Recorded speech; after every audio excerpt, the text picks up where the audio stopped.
थोडा उशिरा सुरू करतो आहोत. तुम्ही जो संयम दाखवला त्याबद्दल आभार आणि दिलगिरी व्यक्त करतो पुन्हा एकदा.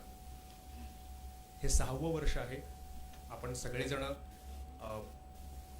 यातले बहुतांश जण व्यंकटेशचे मित्र आहेत, व्यंकटेशचे सहकारी आहेत, त्याचे नातेवाईक आहेत आणि 6 वर्षांपूर्वी पुणे श्रमिक पत्रकार संघ आणि व्यंकटेशचे सगळे इलेक्ट्रॉनिक मीडियामधले मित्र यांनी हा उपक्रम सुरू केला होता.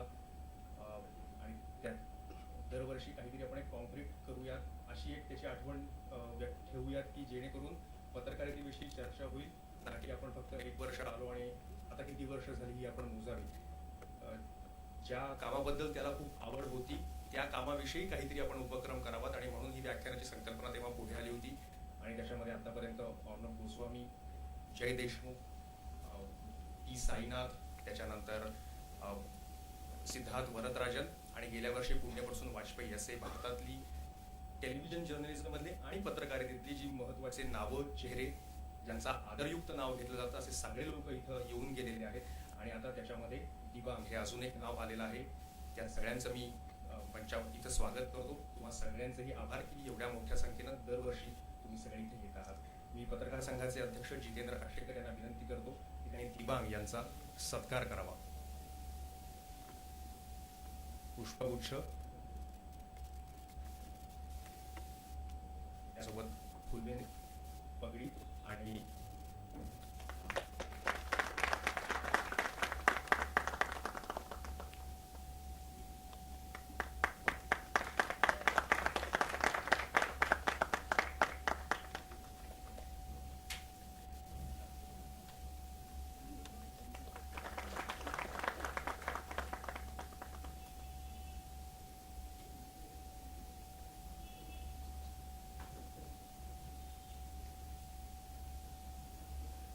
मी जितेंद्र काष्टेकरांनाच विनंती करतो की त्यांनी एबीपी माझाचे संपादक राजीव खांडेकर यांचंही स्वागत करावं.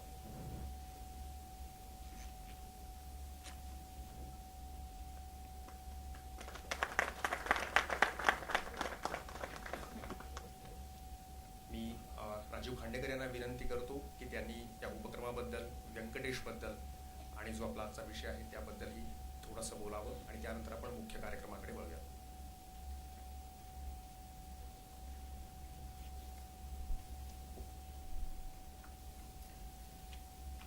मित्र हो, मगाशी मयुरेशने दिलगिरी व्यक्त केली. त्या दिलगिरीला कारण काही अंशी मी आहे, त्यामुळं खरं तर मी दिलगिरी व्यक्त केली पाहिजे. येण्यामध्ये थोडा उशीर झाला. हा दिवस 30-31 मार्चचा आता 5-6 वर्ष झाली आणि आपल्या सगळ्यांनाच कल्पना आहे व्यंकटेशच्या बद्दल आणि नेमकं जे काही घडलं त्याच्याबद्दल. आपण व्यंकटेशच्या बद्दल जेव्हा केव्हा विचार करतो किंवा बोलतो तेव्हा म्हणजे अनेक विचार मनामध्ये येतात. त्यातला मला वैयक्तिकपणानं जो एक माझ्या मनामध्ये विचार येतो, व्यंकटेश हा अत्यंत धडपड्या आणि ज्याच्यामध्ये आपल्याला काही करायची इच्छा आहे त्याच्यामध्ये जीव तोडून करू पाहणारा असा धडपडणारा मुलगा होता. आणि माझा वैयक्तिक अनुभव किंवा वैयक्तिक त्याच्याशी जो स्नेह झाला त्याचं एक कारण हे होतं की माझी पत्नी आणि व्यंकटेश हे बीडमध्ये एका वर्गामध्ये दीर्घकाळ शिकले होते, जवळपास 10वी पर्यंत. आणि त्यामुळं जेव्हा लग्नानंतर मी बीडला गेलो तेव्हा मला व्यंकटेश तिथं भेटायचा. त्याचं मुख्य कारण तो त्यावेळेला तिथं महाराष्ट्र टाइम्सचा रिपोर्टर म्हणून काम करत होता. आणि मला खरं तर मी त्यावेळेला दिल्लीमध्ये काम करत होतो लोकसत्तेसाठी आणि व्यंकटेश मला बीडमधला महाराष्ट्र टाइम्सचा रिपोर्टर म्हणून भेटायचा. आणि त्याच्याशी इच्छा होती की हे बीडमधनं बाहेर पडावं आणि मुंबईला, पुण्याला कुठंतरी आपण जावं. आणि मी त्याला सांगायचो की अरे मुंबई पुण्यामध्ये जाण्यामध्ये काही अर्थ नाही, म्हणजे मला जर दिल्लीला यायच्याऐवजी माझं जे गाव आहे सांगली तिथं जर जाता आलं असतं आणि तिथं जर काम करता आलं असतं तर मी जास्त आनंदाने आणि जास्त चांगलं काम करू शकलो असतो असं मला वाटतं. आणि त्यामुळे तुला जर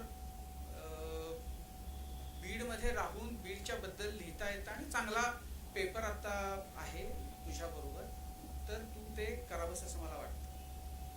पण त्याच्यामध्ये उर्मी जी होती ती आणि काहीतरी प्रूव्ह करण्याची. त्याला असं वाटायचं की आपण बीडमध्ये राहून जे आपल्यामध्ये जी काही आहेत गुण किंवा जी ताकद आहे, क्षमता आहेत आपल्या, त्या पूर्णपणानं आपण पुढे घेऊन जाऊ शकणार नाही. त्याच्यामुळं तो पुण्यामध्ये आला. नंतरही जेव्हा मी दिल्लीतून आलो त्यावेळेला व्यंकटेशची खूप मनापासूनची इच्छा होती की आपण दिल्लीला जावं. आणि मग त्या काळामध्ये व्यंकटेशला दिल्लीला पाठवता येईल का याच्याबद्दल माझं टिकेकर त्यावेळेला संपादक होते, टिकेकरांशी बोलणं झालं होतं. मधल्या काळामध्ये त्याला स्टारच्याकडनं ऑफर आली आणि व्यंकटेश वृत्तपत्र सोडून किंवा प्रिंट मीडिया सोडून तो इलेक्ट्रॉनिक माध्यमामध्ये गेला. आता खरं तर ह्या सगळ्या गोष्टींचा एक म्हणजे तसा संबंध जर जोडू पाहिला तर मी असा विचार करतो ज्या विचाराला खरं तर काही अर्थ नाही, की खरंच जर समजा मी जे म्हणत होतो ते जर त्या वेळेला झालं असतं, की समजा जर माझी इच्छा होती की त्यानं दिल्लीला जावं, तर जर तो दिल्लीला गेला असता किंवा जे मी आधी म्हणत होतो की त्यानं बीडमध्येच राहून चांगली पत्रकारिता तिथं करावी, तर मग जे नंतर झालं ते टळलं असतं का? तर ह्या विचाराला खरं तर काहीच अर्थ नाही, जर तर आणि ह्या सगळ्या गोष्टी. पण मुद्दा हा की त्याच्यामध्ये सतत नवीन काहीतरी करण्याची आणि जे करू त्याच्यामध्ये आपला एक ठसा उमटवण्याची अशी त्याचं व्यक्तिमत्वाचाच तो एक भाग होता. आणि त्याच्यामुळेच अगदी अल्प काळामध्ये त्यानं वर्तमानपत्रांमध्ये जसा एक स्वतःचा ठसा उमटवण्यामध्ये यश मिळवलं होतं, तसंच TV पत्रकारितेमध्ये सुद्धा त्यानं स्वतःची अशी एक न मिटता येईल अशी छाप सोडली. आणि त्यामुळं एक प्रकारे जोपर्यंत तो होता तोपर्यंत पुण्याच्या TV पत्रकारितेचा तो जणू एक चेहराच झाला होता. आज ही आपण गेली 6 वर्ष या निमित्तानं जी व्याख्यानमाला करतोय, आज आपल्याकडे जे पाहुणे आहेत दिबांग यांच्याबद्दलही असंच म्हणता येईल की ज्या काळामध्ये दिबांग यांनी पत्रकारिता, TV मधली पत्रकारिता सुरू केली 1995-96 मध्ये, तो जो काळ होता म्हणजे सुदैवानं किंवा योगायोगानं त्या काळामध्ये मी दिल्लीमध्ये होतो आणि आपल्याकडं ही आज तक, गुड नाईट आणि गुड मॉर्निंग इंडिया वो जो मॉर्निंग में था वो हाँ सुबह आज तक, तर हे सगळे ज्या वेळेला आले तर त्याच्यामध्ये असे बहुसंख्य लोक, अशा प्रकारचे लोक चॅनल्ससाठी किंवा TV साठी काम करण्यासाठी गेले. त्यावेळेला खरं तर इतकी न्यूज चॅनल्स नव्हती. आज म्हणजे इंडिया टुडे आणि NDTV वगैरेंनी एक स्लॉट घेऊन DD2 वर त्यांचे ते न्यूज बुलेटिन्स यायचे. तर त्या काळामध्ये ज्यांना मुख्य प्रवाहामध्ये स्थान नाही अशी बहुसंख्य मंडळी त्या काळामध्ये TVच्या पत्रकारितेकडे गेले.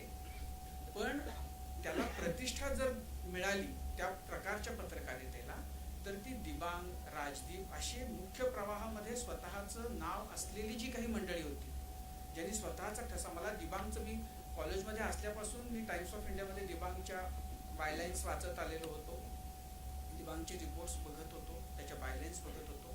आणि ते नाव दिबांग हे इतकं वेगळं नाव होतं, त्याच्यामुळे ते लक्षातही राहण्यासारखं होतं.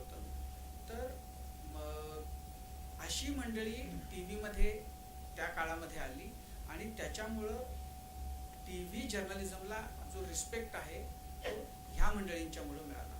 नंतर परिस्थिती अशी पालटली की TV मध्ये जाऊन काम करणं हेच खरं तर आता बऱ्याचदा जर्नलिझममध्ये शिकणाऱ्या मुलांचं बऱ्याचदा उद्दिष्ट असतं. पण त्याची सुरुवात जी आहे, त्याच्या प्रतिष्ठेला जे पायाचे त्याचे दगड झाले, ती ही सगळी मंडळी आहे.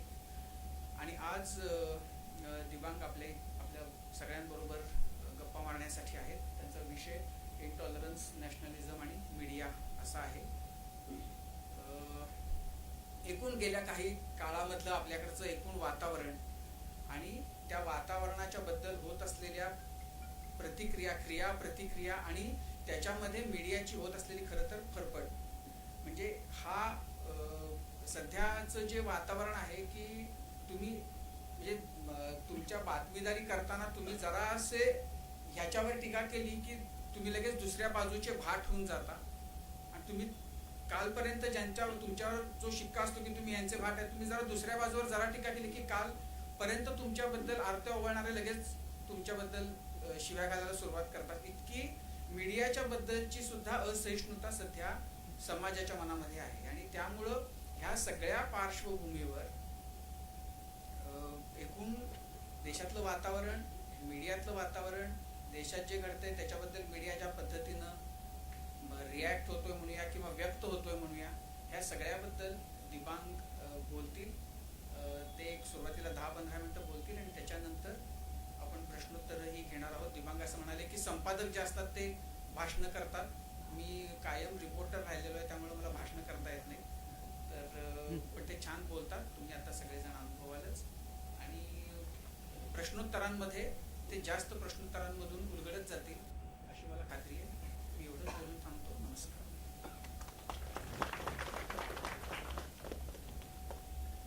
मैं दिबांग जी से अनुरोध करूंगा कि वो लेक्चर शुरू करें.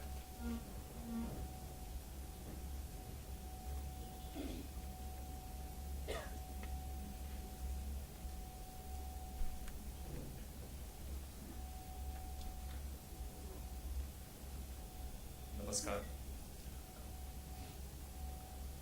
पता नहीं इन्होंने मराठी में क्या कहा, मुझे समझ में नहीं आया, पर मैं इनसे ये कह रहा था कि बहुत आदत नहीं है मुझे इस तरह से भाषण देने की, और उसकी मुख्य वजह मुझे लगती है कि संपादक लोग भाषण दिया करते हैं और मैं खुद को रिपोर्टर ही समझता हूँ. और मैं राजीव को अभी बता भी रहा था कि एक बहुत बड़े एंकर हुए हैं अमेरिका में, इनका नाम है वॉल्टर क्रॉन्काइट, और यहाँ अगर छात्र यहाँ पर हैं जर्नलिज्म के तो उनको उनके बारे में ज़रूर पढ़ना चाहिए, क्योंकि वॉल्टर क्रॉन्काइट वियतनाम, जो कि बहुत भारी तरीके से बहुत बड़े पैमाने पर अमेरिकन मीडिया में कवर हुआ था, उन्होंने वियतनाम की लड़ाई कवर की, और उस दौरान जो अमेरिका के लिए बहुत बड़ी खबर थी वो थी कैनेडी की डेथ की, तो वो उन्होंने पढ़ी थी और बहुत उसकी चर्चा है उस वीडियो क्लिप की. आप अगर कहीं भी अच्छी लाइब्रेरी में जाएंगे, यूट्यूब में जाएंगे तो आप उसको देख सकते हैं किस तरह से उन्होंने अपना चश्मा उतारते हुए कहा कि कैनेडी नहीं रहे. और आज भी अगर कोई बहुत अच्छे रिपोर्टर हों या बहुत ही रिलायबल संपादक हों, रिपोर्टर हों, तो उनके लिए कहा जाता है कि ये भारत के वॉल्टर क्रॉन्काइट हैं.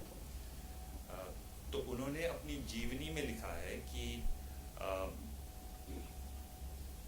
टेलीविजन एक ऐसा माध्यम है जहां लोग संपादक बनने के बाद भी स्पेशल कॉरेस्पॉन्डेंट बनना चाहते हैं, विशेष संवाददाता बनना चाहते हैं. और उसकी मुख्य वजह है कि टेलीविजन में जो असली जोश आता है वो जब आप सामने खड़े होते हैं और पीछे घटना हो रही होती है तब आता है.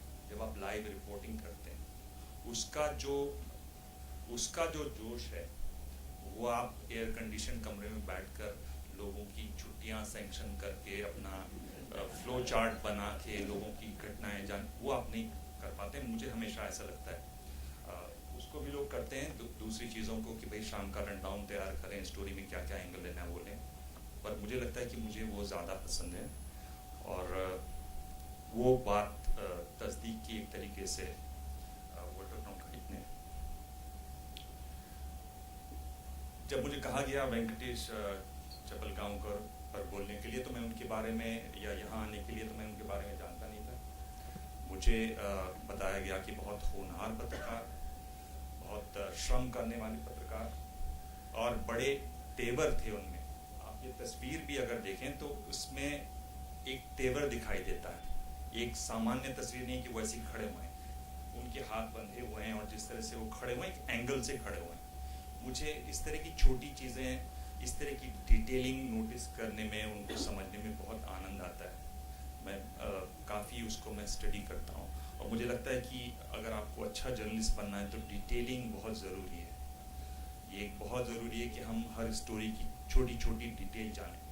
तो उनके अंदर ये तेवर जो है वो बताया गया कि वो था. और ये भी मुझे बताया गया कि एक मंत्री ने इस्तीफा भी दिया था उनकी रिपोर्ट करने के बाद.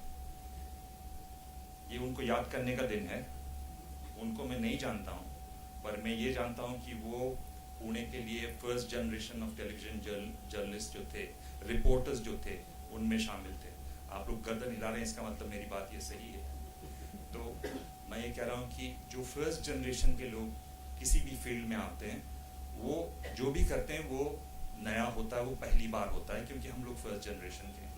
तो मैं उनको नहीं जानता था, पर मैं उस उत्साह को जानता हूँ, क्योंकि टेलीविज़न जब हिंदी में शुरू हुआ तो हम लोग फर्स्ट जनरेशन के रिपोर्टर्स रहे, हम लोग फर्स्ट जनरेशन के एडिटर्स रहे। तो जो उत्साह होता था मैं उसको समझ सकता हूँ, जो ऊर्जा लगती है आप लोग रिपोर्ट कर रहे हैं उसमें समझ सकता हूँ, जो जल्दी पहुँचने की भावना है किसी भी स्पॉट पर दूसरों से पहले, उसकी जो एक होड़ है वो मैं समझ सकता हूँ, जो एक नई स्टोरी को ढूंढने की बेचैनी है उसको मैं समझ सकता हूँ। और एक छोटे से, बहुत ही छोटे से बीड़ से वो आए, और यहाँ पर बीड़ के मुकाबले पुणे बहुत बड़ा शहर है, मैं नॉर्थ ईस्ट से आया, मतलब लोगों को बड़ा समय लगा ये समझने में कि मेरा नाम क्या है, वरना आधी से ज़्यादा जिंदगी मैंने दीवान जी के नाम पर चला ली। तो एक छोटे से जगह से जब आते हैं और एक बहुत बड़े, दिल्ली तो बहुत बड़ा शहर है, मतलब हम लोग सोच भी नहीं सकते थे कि हम लोग कभी दिल्ली पहुंचेंगे, और वहाँ आप काम करें, शिद्दत से काम करें, तो जो रिकग्निशन मिलती है उसके बाद जो आपकी भावना आती है, वेंकटेश को जो यहाँ आई होगी पुणे में आकर, वो मैं समझ सकता हूँ। और बहुत अफसोस है कि वो बहुत जल्दी चले गए, और यहाँ आप लोग उनको याद करते हैं, ये बहुत अच्छी बात है। मेरे ख्याल से ये जो फ्रेंड्स ऑफ वेंकटेश है उनको बधाई, यहाँ जो Pune union of working journalist है उनको बधाई, क्योंकि मुझे लगता है कि इस तरह के लोगों को याद करना चाहिए। और अगर आप लोगों से, आप बाहर और मेरे पहले भी और भी बोलने वाले लोग आए, उनकी जब बात सुनते हैं तो आपको एक प्रेरणा मिलती है, एक ऊर्जा मिलती है। आप एक चीज़ को जो कर रहे होते हैं उसको छोड़कर एक अलग बैठ के इस तरह से बात करते हैं, ये बात करना भी अपने आप में एक बहुत बड़ी बात है, और इसको समझने की ज़रूरत है। देखिए, अगर मैं आज के टॉपिक की तरफ आऊँ, तो टेलीविज़न में एक चीज़ होती है मोन्टाज। मोन्टाज मतलब मैं आपको 3-4 अलग-अलग चित्र दिखाऊंगा, उससे एक छवि बनाने की कोशिश करूंगा। तो चित्रों से अक्सर वो होता है, पर मैं शब्दों से उसको कोशिश करता। ये एक जगह लिखा हुआ है और वो मैं आपको पढ़ के सुना रहा हूं कि जो धार्मिक सहिष्णुता है वो आज बहुत आवश्यक है। जब हम पब्लिक में बात करें तो मर्यादा में रहकर बात करें। धर्मों के बीच में इंटरैक्शन, संवाद हो, ये शब्द लिखे हुए हैं, और ये शब्द कागज पर नहीं लिखे हुए हैं, ये शब्द कंप्यूटर पर नहीं लिखे हुए हैं, ये शब्द पत्थरों पर लिखे हुए हैं। ये अशोक का शिलालेख है, और ये 304 और 232 ईसा से सदी से पूर्व का है। अगर आप, जब मैं इनको पढ़ता हूं तो मुझे लगता है जैसे आज ही की बात हो रही है। तो एक तो समझने वाली बात यह है कि हम कितना आगे आए, कितना पीछे रहे, कितना हमने सोचा, कितना जाना, कितनी तरक्की की, कि हम जब अशोक को पढ़ते हैं तो हमें लगता है जैसे आज ही की बात हो रही है, हमारे बारे में ही बात हो रही है। दूसरा मैं आपको ले जाना चाहता हूँ मेडिवल इंडिया में। आप लोग आगरा गए होंगे, फतेहपुर सीकरी गए होंगे। देखिए, मैंने, चूंकि मुझे भाषण देना नहीं आता, तो अगर आप रिस्पॉन्ड नहीं करेंगे तो मुझे लगेगा शायद मैं कुछ गलत बोल रहा हूँ, तो प्लीज रिस्पॉन्ड कीजिएगा। तो अगर आगरा गए होंगे, फतेहपुर सीकरी गए होंगे, वहाँ पर फतेहपुर सीकरी में इबादत खाना है। इबादत खाना यहाँ पर भंडारकर इंस्टीट्यूट में अगर आप जाएं तो वहाँ आपको अकबरनामा मिलेगा। अकबरनामा में आप मिनिएचर पेंटिंग देख सकते हैं। उसमें आप देख सकते हैं किस तरह से अकबर अलग अलग धर्मों के गुरुओं के संवादों को सुन रहे हैं। उसकी सिर्फ मिनिएचर पेंटिंग्स हैं, और कई मिनिएचर पेंटिंग्स हैं। और इसमें जो यहाँ पर खासतौर पर स्टूडेंट्स हों, उनको मैं कहूँगा कि उनको ये भी समझना चाहिए कि मिनिएचर पेंटिंग होती क्या है, उनकी खासियत क्या होती है, किस तरह से उसमें डिस्टेंस का और डिटेल का, दो बड़ी चीज़ें मिनिएचर पेंटिंग में क्या होती है और वो क्या होती है।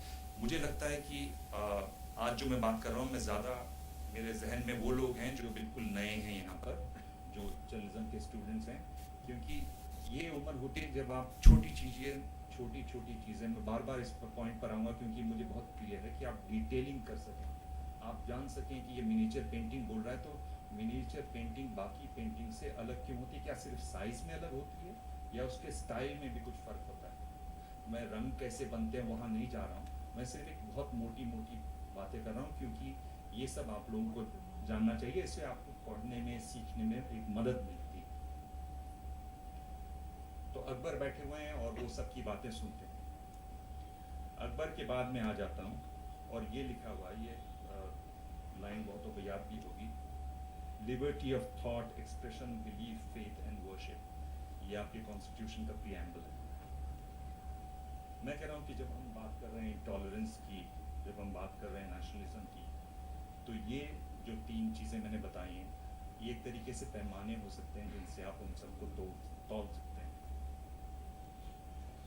हम लोग मीडिया पर आए तो मीडिया एक तरीके से समाज का आईना है, मिरर है। जो भी समाज में होता है वो हम आपको दिखाते हैं। और उसमें अक्सर लोग कहते हैं कि भाई आपने 84 का दंगा दिखाया था क्या, या कश्मीर पे बात होते हैं तो कहते हैं भाई आपने कश्मीरी पंडित पे कुछ दिखाया था क्या। तो ये भी हमें सोचना चाहिए कि भाई मीडिया और ख़ासतौर पर टेलीविज़न मीडिया वो कितना पुराना है, इसका उसके इतिहास का भी बोध होना बहुत ज़रूरी है। और अगर वो आप वहाँ कोशिश करेंगे तो आप पाएंगे कि वो कहाँ तक ये बात सही है और कहाँ तक वो इतिहास है टेलीविज़न खासतौर पर टीवी न्यूज़ का भारत में। क्योंकि हम लोग फर्स्ट जनरेशन के लोग हैं टीवी के, तो हम लोग को इस बारे में मालूम है, इस बारे में पता करने की ज़रूरत है। दूसरा ये कहा जाता है कि भाई टीवी में आप लोग कुछ भी दिखा देते हैं। तो राजीव यहाँ बैठे हुए हैं, टीवी की तो एक बॉडी भी बनी हुई है रेगुलेटरी, और वो समय समय पर जो शिकायतें आती हैं उनका निदान करते हैं। और पिछले बार या हाल में उन्होंने किसी एक चैनल पर जुर्माना भी किया 50,000 का। तो ऐसा नहीं है कि टीवी में कुछ भी दिखा देते हैं। एक तो बात ये है। दूसरी बात जो मुझे लगता है बहुत ज़्यादा महत्वपूर्ण है और जो बहुत समझने वाली है और जिसका मैं बहुत पक्षधर हूँ क्योंकि मैं बहुत लिबरल ख्यालात रखता हूँ, वो है कि 2009 में एक जजमेंट आया और ये दिल्ली हाई कोर्ट का जजमेंट है, जस्टिस AP शाह और जस्टिस मनमोहन का जजमेंट है। सच का सामना एक सीरियल था, उस पर ये जजमेंट है। तो उन्होंने कहा कि हमारा ये गांधी का देश है, पर लोग गांधीयन बिल्कुल नहीं है। गांधी जी ने कहा था कोई बुरी चीज़ हो तो आंखें बंद कर लो, मत देखो। हम लोग क्यों, अगर हमें कोई चीज़ गड़बड़ लगती है आप मत देखिए। बहुत लोग भी यहाँ पर मैं आया तो रास्ते में भी, फ्लाइट में भी यही बात हो रही थी कि किस तरीके से चैनलों में इतनी गर्मी है आजकल, और एक आध चैनल अंग्रेजी के हैं, किस तरह से कितना चिल्ला चिल्ली है। मुझे उससे कोई परेशानी नहीं है, मुझे उससे कतई परेशानी नहीं है। मैं ये कह रहा हूँ कि रिमोट आपके हाथ में है और एक बार कोई भी चैनल आप लगा लें, बहुत आसानी से आप उसको बदल सकते हैं रिमोट आने के बाद। अब आपको उठ के टीवी तक जाना भी नहीं है, सिर्फ एक उंगली चलानी है।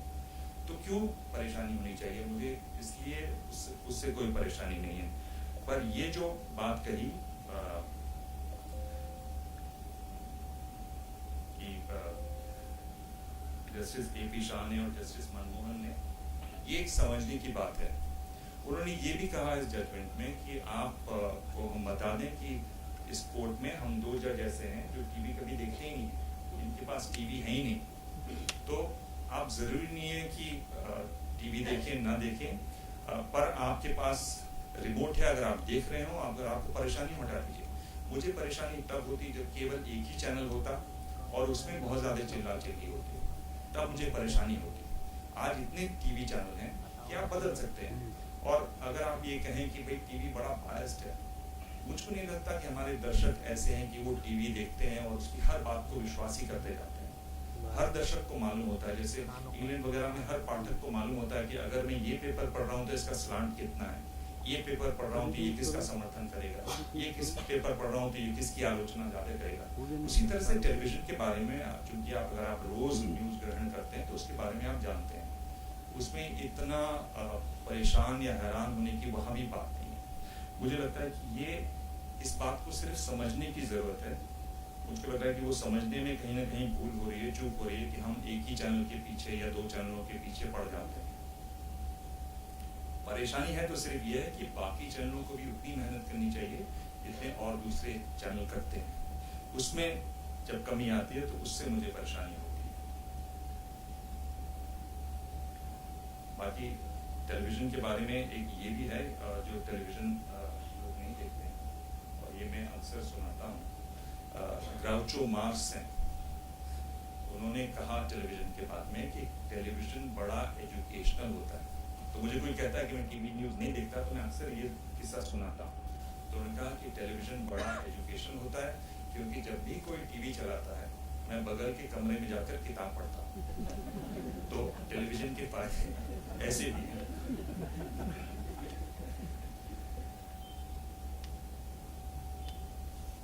मैं ये कह रहा हूँ दूसरी बात की संवाद टीवी पर हम देखते हैं, संवाद हम सामाजिक अपने जीवन में देखते हैं, संवाद हम घरों में देखते हैं। मुझको लगता है कि संवाद की जगह लगातार कम हो रही है। उसमें ये कहा जाता है कि ये टेक्नोलॉजी का एज है, ये कहा जाता है कि संवाद के नए नए माध्यम हैं, पर आपसी संवाद बहुत ज़्यादा कम हो रहा है। और मुझे लगता है कि ये एक बहुत ऐसा विषय है जिस पर आप सबको सोचना चाहिए। लगातार संवाद ही नहीं कम हो रहा है, भाषाएं खत्म हो रही हैं, शब्द खत्म हो रहे हैं। मेरे ख्याल से ये जो आज की जो बातचीत है उससे कहीं ज़्यादा महत्वपूर्ण बात है कि क्या हम अपनी भाषा को, क्या अपने हम शब्दों को बचा पा रहे हैं, क्या हमारे शब्द जिस तरह की टेक्नोलॉजी आ गई है उसमें बच पाएंगे। क्योंकि संवाद इसलिए भी ज़रूरी है कि संवाद इस पॉसिबिलिटी को खोलता है कि आप अपनी राय को बदलें। यानी लोकतंत्र में जो वोट डालते हैं, वोट डाल के विजेता घोषित करते हैं, ये परंपरा लोकतंत्र की बाद की है और ये ग्रीक से आई है। लोकतंत्र में पहले था वाद विवाद और उसकी जड़ें भारत में बहुत ज़्यादा मजबूत थी। ये हमारी परंपरा रही है कि आप कुछ कहेंगे मैं उसका जवाब दूंगा, पर ये तभी संभव है जब आप कुछ कह रहे हो तो मैं उस बात को सुनूं। हमारे हो क्या रहा है कि लोग एक दूसरे की बात सुनते नहीं हैं। लोगों को लगता है कि जो मैं बोल रहा हूँ, जो मैं बता रही हूँ, वही सच है, वही सही है, इसके अलावा कुछ है नहीं। दूसरे को बोलने की कोशिश भी करते हैं तो उसको हम लोग दबाते हैं। एक अच्छा रिपोर्टर होने के लिए, और ये सारे नए रिपोर्टर्स के लिए है या स्टूडेंट्स के लिए, बहुत ज़रूरी है कि आप अच्छा सुनने वाला बने। मुझे लगता है कि मैं बहुत अच्छा सुनता हूँ, इसलिए शायद मुझे बोलना भी बहुत कम आता है। क्योंकि जब आप सुनते हैं तब आप सोचते हैं और फिर आपसे जवाब बनते हैं। तो हमारे समाज में तमाम कोशिशों के बावजूद एक लोगों में सुनना, लोगों को चीज़ों को समझना, उसकी जगह बहुत कम हुई है, जो कि एक बहुत चिंता की बात है। शुक्रिया। आप पूछना चाहें सवाल तो पूछिए।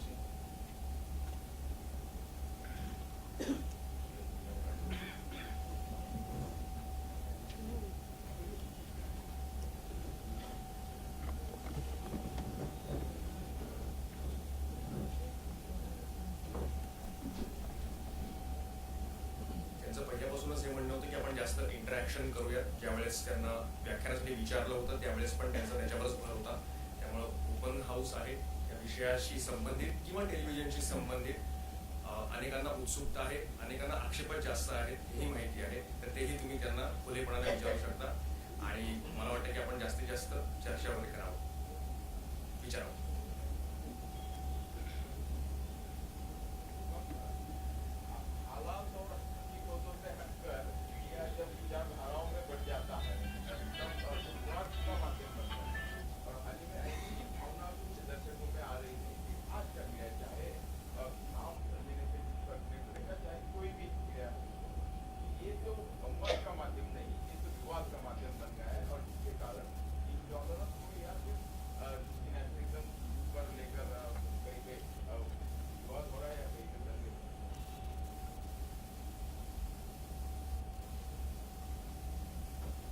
एक तो मुझे लगता है कि शब्दों का बहुत सहज इस्तेमाल कर रहे हैं, तो मैं जरा चुन चुन के इस्तेमाल करूँगा।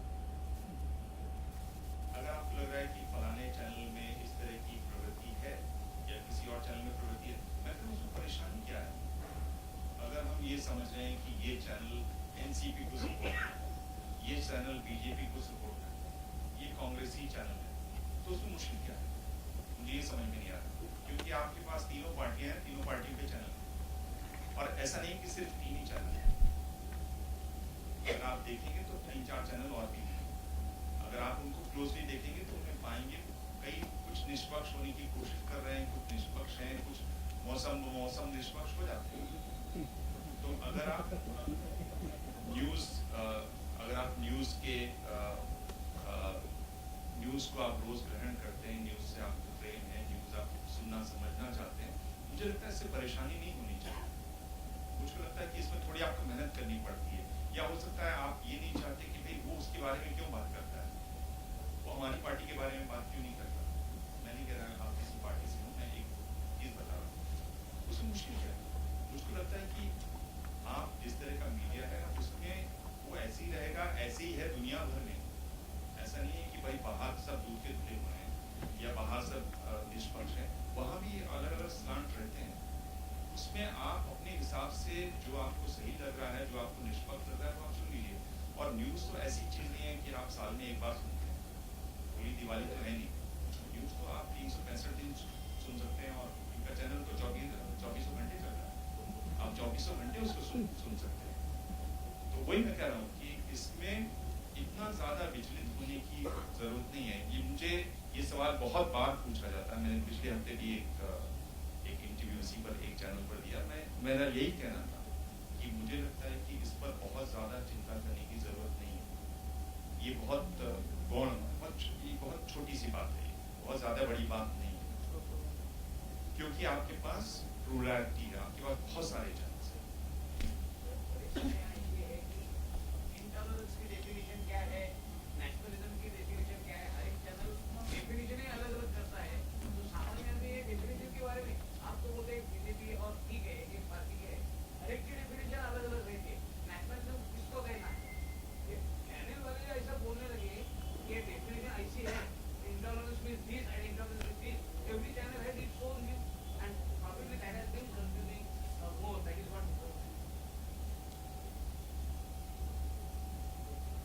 आदत है कि मैं बहुत खुल के बोलता हूँ, क्योंकि मेरे पास बहुत कम बोल रहा हूँ, मेरी बातों का बुरा मत मानिए।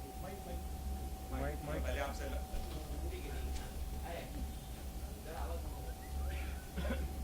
मैं ये बोल रहा हूँ कि मैं दोबारा बोल देता हूँ, क्योंकि ये आप लोगों को समझना जरूरी है कि मैं बहुत खुल के बोलता हूँ, और मैं बहुत साफ साफ बोलता हूँ, बहुत कम बोलता हूँ। मुझको लगता है कि जब आप ये कह रहे हैं कि आपको सारा ज्ञान अपनी जिंदगी के बारे में सिर्फ एक टेलीविजन से लेना है, तो आप फिर उस माध्यम को समझते नहीं। मैं आपको बता रहा हूँ फिर से वॉल्टर क्रॉन्काइट की जो किताब है उसके बारे में। आपको मालूम है कि टेलीविजन न्यूज़ में हम, और ये नए जो स्टूडेंट्स उनके लिए खासतौर पर इंटरेस्टिंग होगा, हम करीब 1 सेकंड में 2.5 या 3 शब्द बोलते हैं। जो टीवी न्यूज़ का हाफ एन आवर का जो प्राइम टाइम का शो होता है, जो प्राइम टाइम का एक शो होता है जो हाफ एन आवर का नॉर्मली होता है, उसमें केवल उतने ही शब्द होते हैं जो अखबार के 8 में से सिर्फ 6 कॉलम भर पाए। यानी मैं टेलीविजन, और चूंकि मैंने एनडीटीवी इंडिया सेटअप किया, एनडीटीवी के पास था नहीं, मैं आज फिर से आया और मैंने एनडीटीवी इंडिया पूरा चैनल शुरू किया। 7 साल तक मैं मैनेजिंग एडिटर रहा हूँ। हर शाम को जो मैं आधे घंटे का बुलेटिन करता था, अखबार वाला 16 पेज 24 पेज निकालता है, मैं पहले पेज के सिर्फ 6 कॉलम निकालता था। वो मेरी news bulletin of the day होती है। अखबार वाला, आप लोग डिटेलिंग में इंटरेस्टेड हैं कि नहीं? क्योंकि मुझे मैं डिटेलिंग का कीड़ा हूँ, क्योंकि मुझे लगता है कि जो अंग्रेजी में सही है ना, गॉड इज इन डिटेल, मैं उसमें मैं विश्वास करता हूँ। मैं ये कह रहा हूँ कि जो अखबार में लीड स्टोरी आती है वो करीब 1200, 1800, 2400 शब्द की आती है। टेलीविजन की जो लीड स्टोरी आती है वो 250 शब्दों में लिख दिया तो लिख दिया, वरना तो 150 शब्दों में ही आपको एडिटर कहता है कि इसको कम करो क्योंकि इसमें वाइट भी आनी है, विजुअल भी जाने, कितना टेक्स्ट लिखोगे। उसका क्या मतलब हुआ? उसका मतलब अखबार में, जब आप जो भी अखबार से हैं वो जानेंगे कि जब हम रिपोर्ट लिखते हैं तो बहुत सारी खिड़कियाँ खुली रखते हैं, डालने खिड़कियाँ, कि भाई अगर खबर करते हो तो हमें लगता है शायद ऐसा हो सकता है, तो वाले तुमने तो गलत लिख दिया था, बल्कि हमें लगता है, तो हुआ नहीं था। तो आप इस तरह के एक शब्द लिखते हैं, ये आपको सिखाया जाता है लिखते हुए, भाई ये लिखना है, आप ले जाइए कॉपी, संपादक कहीं आर यू श्योर ये है, पुरानी से ऐसा लगा तो बोलते हैं कि लिखिए इसे।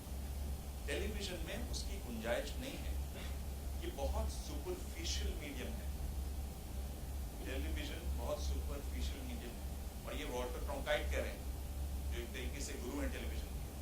अगर आप समझें कि नहीं वही ज्ञान देगा, हमें ये बताएगा कि नेशनलिज्म और इंटॉलरेंस की डेफिनेशन क्या है, मुझे लगता है कि फिर आप बहुत एक हल्की चीज पर बहुत भारी वजन रखते हैं।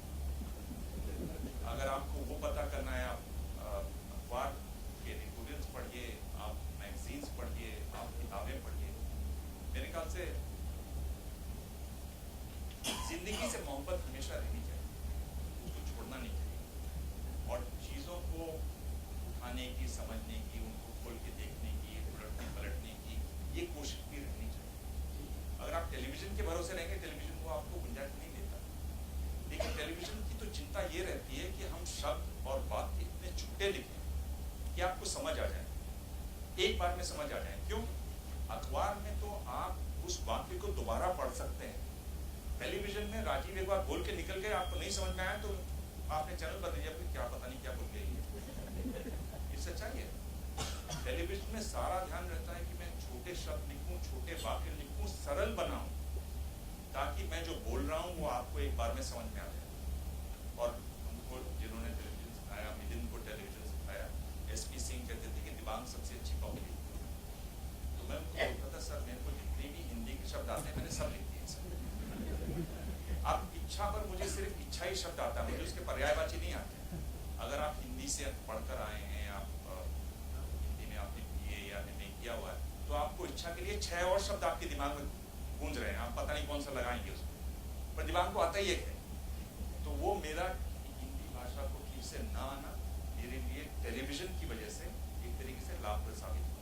मैं छोटे छोटे सेंटेंसेस लिखता था, मुझे लंबे सेंटेंस लिखने आते ही नहीं थे, मैं छोटे छोटे शब्द लिखता था क्योंकि वही मुझे आते थे। तो ये अगर आप टेलीविजन